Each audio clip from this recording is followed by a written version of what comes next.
So today, we are systematically unpacking the latest IWMF WM digest, going strictly in the order the articles are presented. Because the overarching theme here is finding a balance, right? Advancing the search for a cure while providing steady, hopeful guidance for a rare disease community. Exactly. We want to act as a compass through those muddy waters, which is actually kind of funny because the very first item in the digest today is quite literally about the publication's name. The name game. Yeah. So the IWMF recently changed the name of this community publication from the weekly to the digest, and right now they are actively asking the community to vote on a permanent title. And they give a few specific options, right? Right. The options are the WM Digest, the WM Compass, the WM Beacon, the WM Pulse, or the WM Horizon. And the stated goal of the newsletter is to curate diverse updates, filter the complex medical data, and provide hope without being overwhelming. The Digest's featured research update, there is some massive news from Dr. Simone Ferrero of the University of Torino. This was at the EHA 2026 Congress in Stockholm. Yes, exactly. He delivered a presentation with a quote that will likely stop any WM patient in their tracks. He literally said, "We might skip the bone marrow biopsy for Waldenstrom patients." That single sentence carries the weight of a paradigm shift in hematology. I mean, it's huge. It really is. So Dr. Ferrero is talking about a 300-patient prospective observational study, which was sponsored by the IWMF and FI Fondazione Italiana Linfomi. Okay. And the study demonstrated that testing for the MYD88 mutation using peripheral blood and plasma samples has the exact same accuracy as traditional bone marrow biopsies. Which is just incredible. And for anyone wanting to dive deeper, Hannah Mubarak captured an interview with him about this, which is available for the community, including an Italian version. In Waldenstrom's, the hallmark genetic marker we look for is that MYD88 mutation.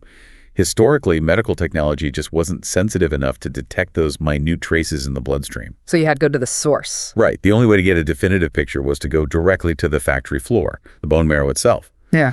But genomic sequencing technology has evolved exponentially over the last few years. So they can see those traces now. Yes. By examining peripheral blood and plasma, scientists can isolate cell-free DNA or circulating tumor cells. The assays are now so exquisitely sensitive that they completely mirror the diagnostic confidence of an invasive biopsy. And the profound aha moment here isn't just the elegance of the science. It's the immediate impact on a patient's physical and psychological quality of life. Because bone marrow biopsies are notoriously brutal. They are invasive, physically painful procedures that carry a massive psychological toll. It's a source of immense dread.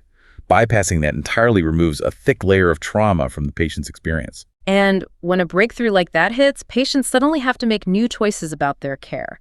But understanding those choices requires foundational knowledge, which flows perfectly into the Digest's educational video rollout. It's summer video series. Right. They are releasing sessions from the Ed forums in North America and Europe. And it's structured into 4 very specific modules. First, there's navigating initial treatment options, which actually includes a quiz. Oh, nice. Then there's a what's next module for subsequent therapies. Third is Mind Matters, which tackles depression, anxiety, and coping strategies. And finally, Making Time for Each Other, which is an interactive role play on running effective support groups. That's a really comprehensive lineup. It is. And as a quick side note, the Digest mentioned that the WM Basics quiz for that first module currently boasts a 97% average score. So, to the listeners, you WM patients are serious overachievers. A 97% average is stunning. It's a real testament to the health literacy of this community. Absolutely. But looking at those modules, we often focus so heavily on the clinical side, like the mutations and the biopsies. So why is it so critical that the IWMF elevates topics like Mind Matters to the exact same level as initial treatment options? Well, treating the rogue cells without treating the patient's nervous system is just an incomplete protocol. When you are diagnosed with a rare condition, the emotional toll is massive. The anxiety isn't exclusively about the pathology of the illness, it's about the isolation. Living with a disease most people can't even pronounce. Exactly. And from a purely biological standpoint, chronic stress and unmanaged depression actively degrade physical health outcome. And the ways we are learning about both the mental and clinical sides are evolving, because the Digest immediately pivots from traditional video modules to the absolute cutting-edge educational frontier, which is artificial intelligence. This is a huge topic right now. It is. The digest highlights a July 15th Zoom watch party at 1:00 p.m. Eastern Time. It's titled Empowered by AI, Navigating Blood Cancer Care Through Technology. And they brought in some real industry experts for this. Who's presenting? Lisa Marquette-Porat and Anon Reddy from Biwan. They are focusing on the intersection of AI and patient empowerment, and they'll be doing a live Q&A.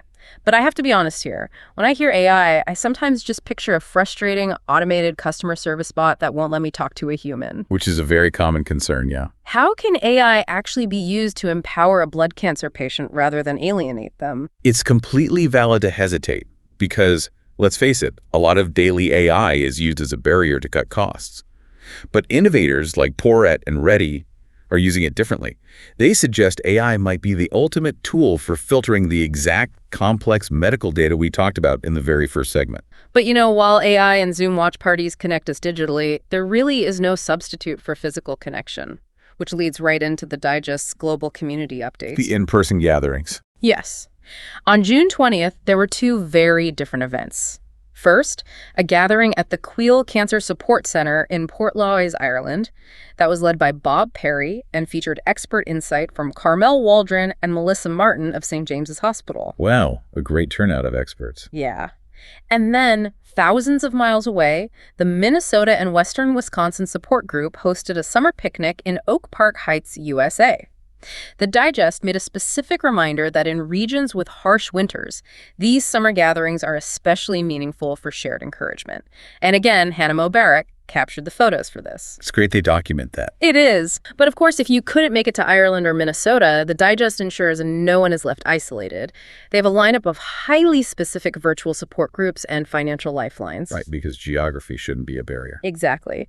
So for the upcoming virtual IWMF support groups, they have the WM Military Veterans Group on June 30th with Bethany Mills, then a Caregivers Group on July 2nd, an LGBTQ plus group on July 18th with Jean and Jane, and the Young WM or pre-retirement age group on July 25th. A very tailored list. It's very tailored.